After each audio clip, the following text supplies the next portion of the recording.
to cities across the United States to explore their literary and historic sites.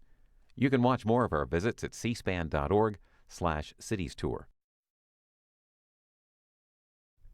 Tonight on C-SPAN, the President's address to the NRA, followed by Supreme Court Justice Ruth Bader Ginsburg talking to students at Georgetown University, and later a discussion about the state of the news media. C-SPAN's Washington Journal, live every day with news and policy issues that impact you. Coming up Saturday morning, Robert Schlesinger, U.S. News and World Report Managing Editor for Opinion, will talk about President Trump's first 100 days in office. Then in our Spotlight on Magazine segment, author and Kaiser Health News Editor-in-Chief Elizabeth Rosenthal will discuss her recent piece in the New York Times Magazine examining key drivers of healthcare costs. Be sure to watch C-SPAN's Washington Journal, live at 7 Eastern Saturday morning. Join the discussion. Rounding out his first 100 days in office, President Trump spoke at the NRA's annual conference in Atlanta. He's the first president to speak at the conference since Ronald Reagan in 1983. Here's a look. There's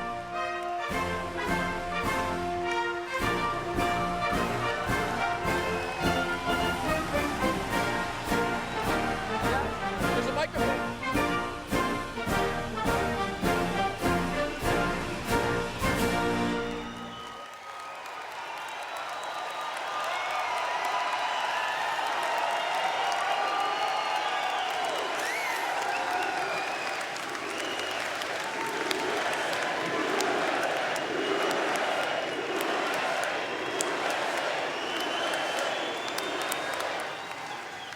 Thank you, Chris, for that kind introduction and for your tremendous work on behalf of our Second Amendment. Thank you very much. I want to also thank Wayne LaPierre for his unflinching leadership in the fight for freedom. Wayne, thank you very much. Great. I'd also like to congratulate Karen Handel on her incredible fight in Georgia 6. The election takes place on June 20th. And by the way, on primaries, let's not have 11 Republicans running for the same position again. It's too nerve-shattering.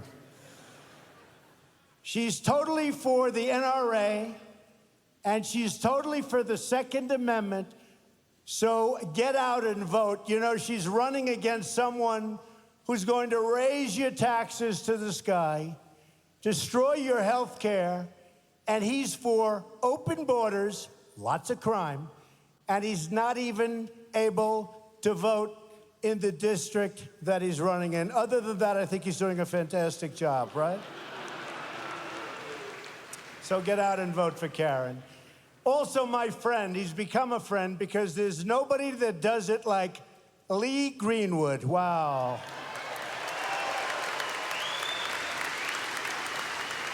Lee's anthem is the perfect description of the renewed spirit sweeping across our country. And it really is indeed sweeping across our country. So, Lee, I know I speak for everyone in this arena when I say we are all very proud, indeed, to be an American. Thank you very much, Lee.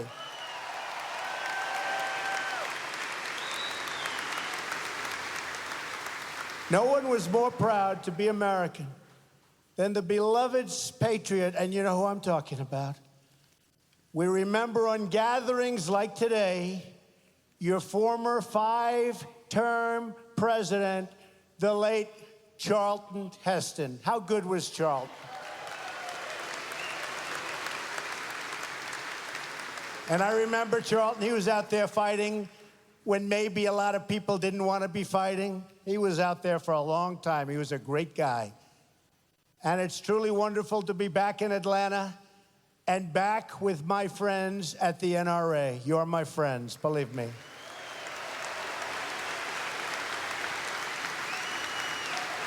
Perhaps some of you remember the last time we were all together. Remember that?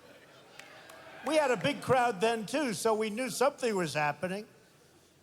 But it was in the middle of a historic political year and in the middle of a truly historic election. What fun that was, November 8th.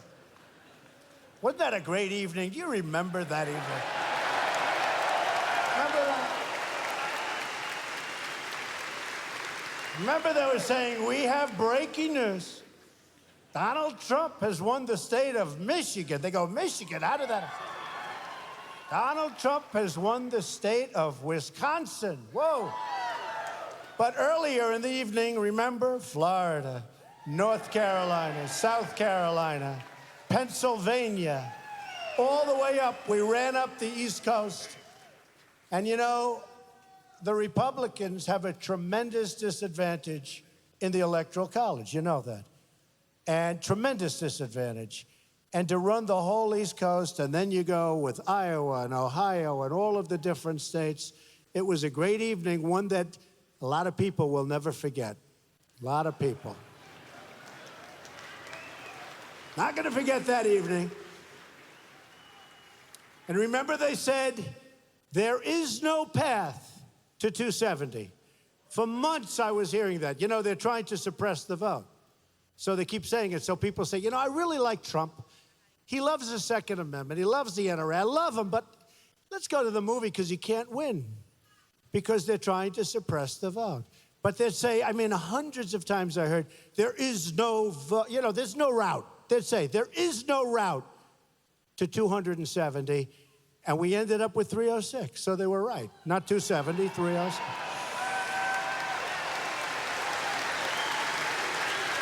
That was some evening.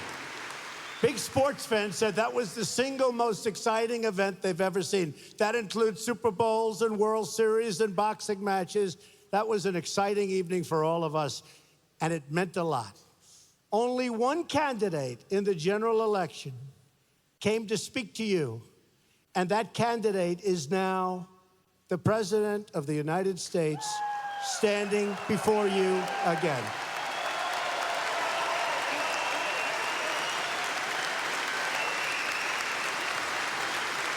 I have a feeling that in the next election, you're going to be swamped with candidates, but you're not going to be wasting your time. You'll have plenty of those Democrats coming over, and you're going to say, no, sir, no, thank you. No, ma'am, perhaps, ma'am. It may be Pocahontas. Remember that.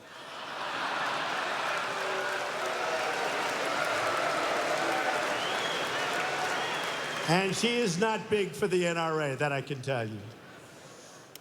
But you came through for me, and I am going to come through for you.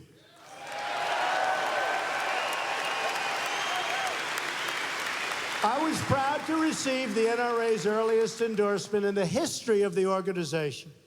And today I am also proud to be the first sitting president to address the NRA Leadership Forum since our wonderful Ronald Reagan in 1983.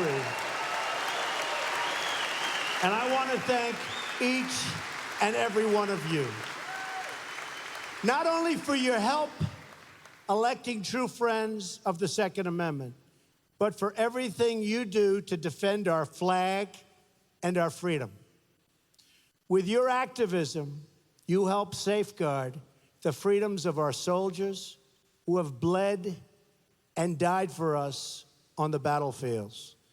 And I know we have many veterans in the audience today, and we want to give them a big, big, beautiful round of applause.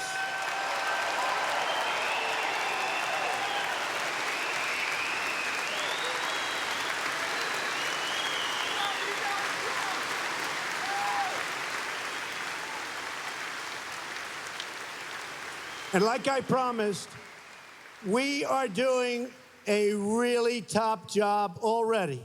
99 days, but already with the Veterans Administration, people are seeing a big difference. We are working really hard at the VA, and you're going to see it, and you're already seeing it, and it's my honor. I've been telling you we're going to do it, and we're doing it. Thank you.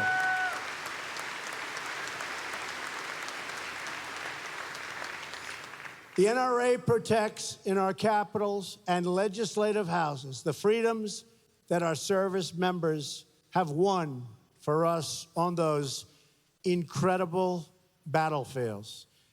And it's been a tough fight against those who would go so far as to ban private gun ownership entirely. But I am here to deliver you good news. And I can tell you that Wayne and Chris have been fighting with me long and hard to make sure that we were with you today, not somebody else with an empty podium, because believe me, the podium would have been empty. They fought long and hard, and I think you folks cannot thank them enough. They were with us all the way, right from the beginning. But we have news that you've been waiting for a long time. The 8-year assault on your Second Amendment freedoms has come to a crashing end.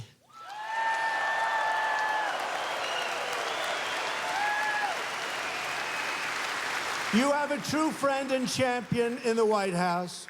No longer will federal agencies be coming after law-abiding gun owners.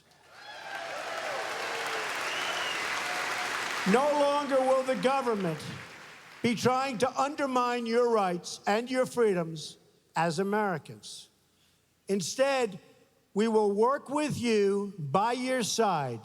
We will work with the NRA to promote responsible gun ownership, to protect our wonderful hunters and their access to the very beautiful outdoors. You met my son. I can tell you, both sons, they love the outdoors. Frankly, I think they love the outdoors more than they love by a long shot Fifth Avenue, but that's okay.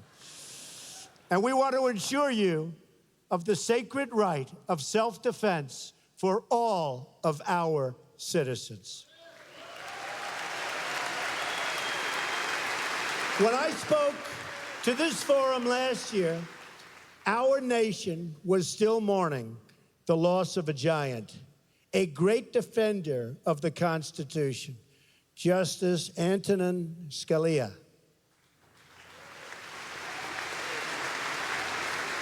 I promised that if elected, I would nominate a justice who would be faithful and loyal to the Constitution.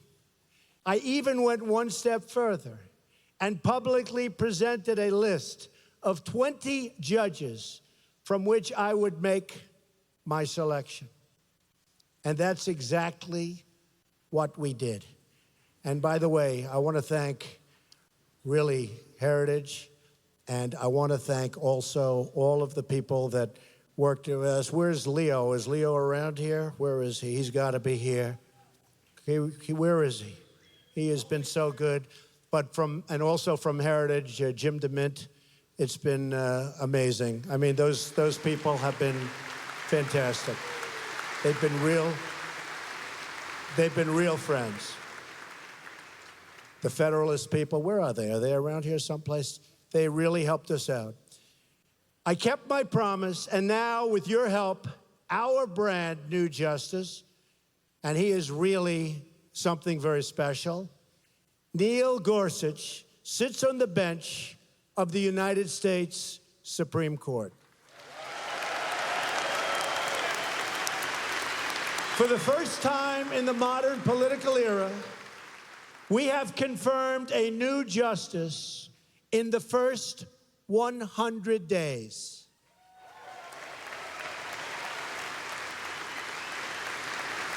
The last time that happened was 136 years ago in 1881. Now, we won't get any credit for this, but don't worry about it. The credit is in the audience, right? The credit is in the audience. All of those people. They won't give us credit, but it's been a long time, and we're very honored. We've also taken action to stand up for America's sportsmen. On their very last full day in office, the previous administration issued an 11th hour rule to restrict the use of lead ammunition on certain federal lands. Have you heard about that, folks? I'm shocked to hear that. You've all heard about that. You've heard about that. On his first day as Secretary of the Interior, Ryan Zinke eliminated the previous administration's ammunition ban.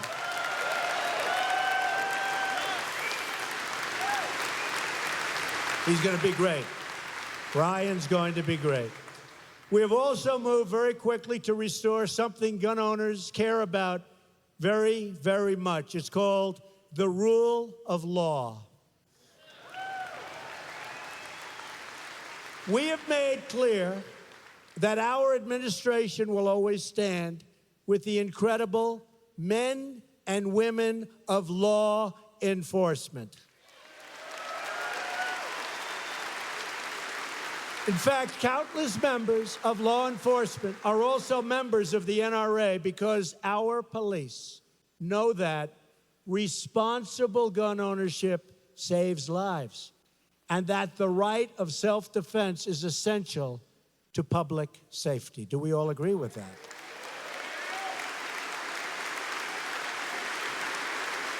Our police and sheriffs also know that when you ban guns, only the criminals will be armed.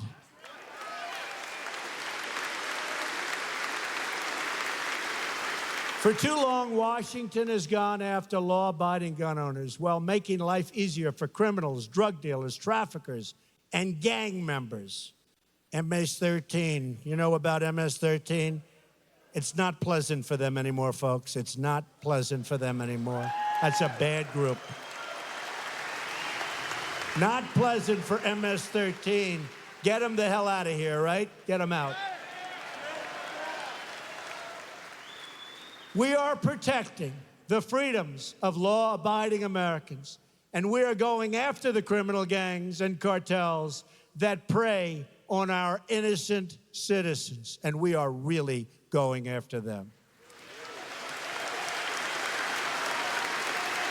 As members of the NRA know well, some of the most important decisions a president can make are appointments, and I've appointed people who believe in law, order, and justice.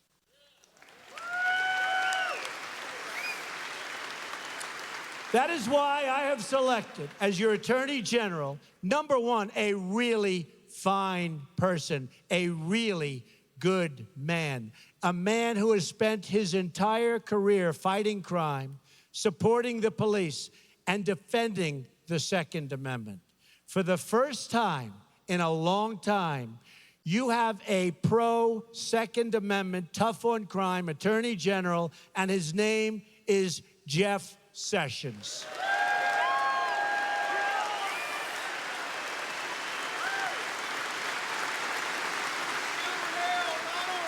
And Attorney General Sessions is putting our priorities into action. He's going after the drug dealers who are peddling their poison all over our streets and destroying our youth. He's going after the gang members who threaten our children. And he's fully enforcing our immigration laws in all 50 states. And you know what? It's about time.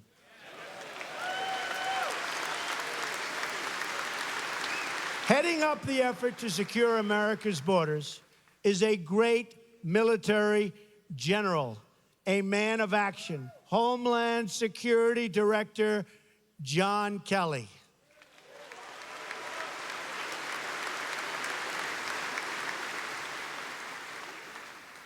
Secretary Kelly, who used to be General Kelly, is following through on my pledge to protect the borders, remove criminal aliens, and stop the drugs from pouring into our country.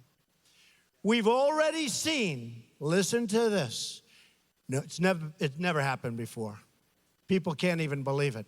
And by the way, we will build the wall no matter how low this number gets or how high this gets. Don't even think about it. Don't even think about it. You know, they're trying to use this number against us. because we've done so unbelievably at the borders already. They're trying to use it against us, but you need that wall to stop the human trafficking, to stop the drugs, to stop the wrong people. You need the wall. But listen to this. We've already seen a 73% decrease, never happened before, in illegal immigration on the southern border since my election. 73%.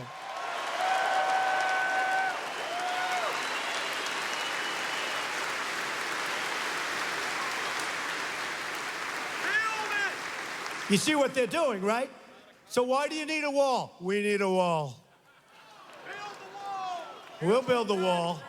Don't even think about it. Don't even think about it. Don't even think about it. That's an easy one. We're going to build the wall. We need the wall. I said to General Kelly, how important is it? He said, very important. It's that final element. We need the wall. And it's a wall in certain areas, obviously, where you have these massive physical structures you don't need, and we have certain big rivers and all. But we need a wall, and we're going to get that wall. And the world is getting the message. They know that our border is no longer open to illegal immigration, and that if they try to break in, you'll be caught and you'll be returned to your home. You're not staying any longer. And if you keep coming back illegally, after deportation, you will be arrested, prosecuted, and you will be put behind bars. Otherwise, it'll never end.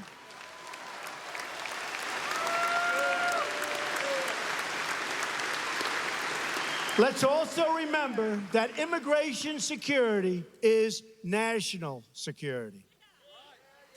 We've seen the attacks from 9/11 to Boston to San Bernardino. Hundreds of individuals from other countries have been charged with terrorism-related offenses in the United States.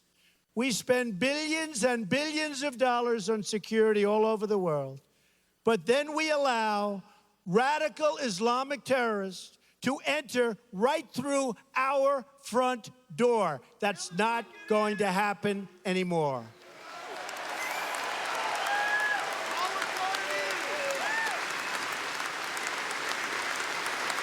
It's time to get tough. It's time we finally got smart. And yes, it's also time to put America first.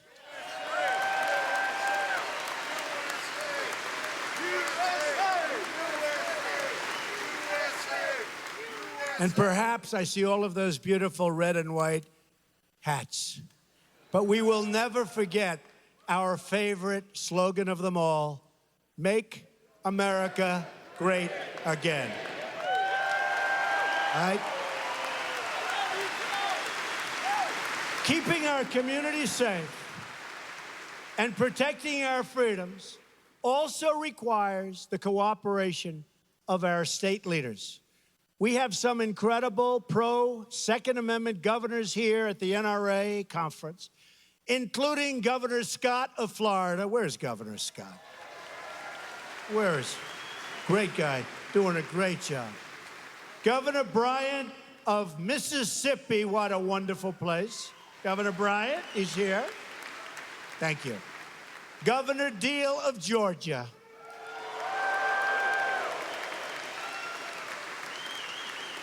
And we're also joined by two people that, well, one I loved right from the beginning. The other one I really liked, didn't like, and now like a lot again. Does that make sense? Senator David Perdue, he was from the beginning. And Senator Ted Cruz, like, dislike, like. Where are they? Good guys. Good guys, smart cookies. Each of these leaders knows that public officials must serve under the Constitution, not above it. We all took an oath to preserve, protect, and defend the Constitution of the United States, and that means defending the Second Amendment.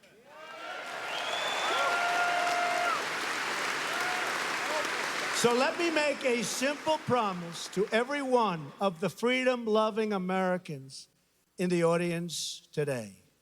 As your president, I will never, ever infringe on the right of the people to keep and bear arms. Never, ever.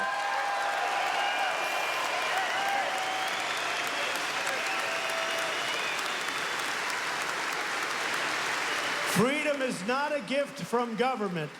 Freedom is a gift from God.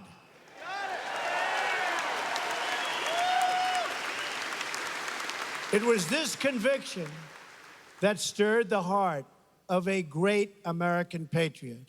On that day, April 242 years ago, it was the day that Paul Revere spread his Lexington alarm, the famous warning that the British are coming, the British are coming, right? You've all heard that, right?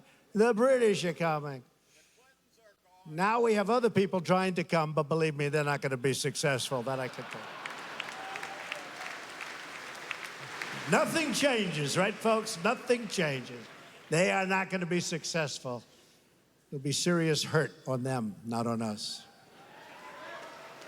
Next came the shot, heard round the world, and then a ragtag army of God-fearing farmers, frontiersmen, shopkeepers, merchants that stood up to the most powerful army at that time on earth, the most powerful army on earth. But we sometimes forget what inspired those everyday farmers and workers in that great war for independence. Many years after the war, a young man asked Captain Levi Preston, aged 91, why he fought alongside his neighbors at Concord. Was it the Stamp Act? Was it the tea tax? Was it a work of philosophy? No, the old veteran replied. Then why, he was asked. Young man, the captain said, what we meant in going for those redcoats was this. We always had governed ourselves, and we always meant to govern ourselves.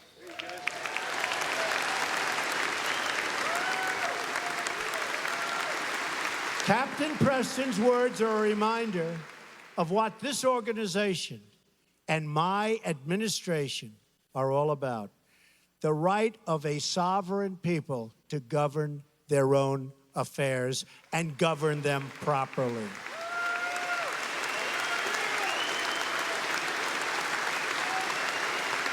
We don't want any longer to be ruled by the bureaucrats in Washington or in any other country for that matter. In America, we are ruled by our citizens. We are ruled by each and every one of you, but we can't be complacent. These are dangerous times. These are horrible times for certain obvious reasons, but we're going to make them great times again. Every day, we are up against those who would take away our freedoms, restrict our liberties, and even those who want to abolish the Second Amendment. We must be vigilant, and I know you are all up to the task. Since the first generation of Americans stood strong at Concord, each generation to follow has answered the call to defend freedom in their time. That is why we are here today, to defend freedom for our children, to defend the liberty of all Americans, and to defend the right of a free and sovereign people to keep and bear arms. I greatly appreciated your support on November 8th in what will hopefully be one of the most important and positive elections for the United States of all time. And to the NRA, I can proudly say, I will never, ever let you down. Thank you. God bless you. God bless our Constitution. And God bless America. Thank you very much. Thank you.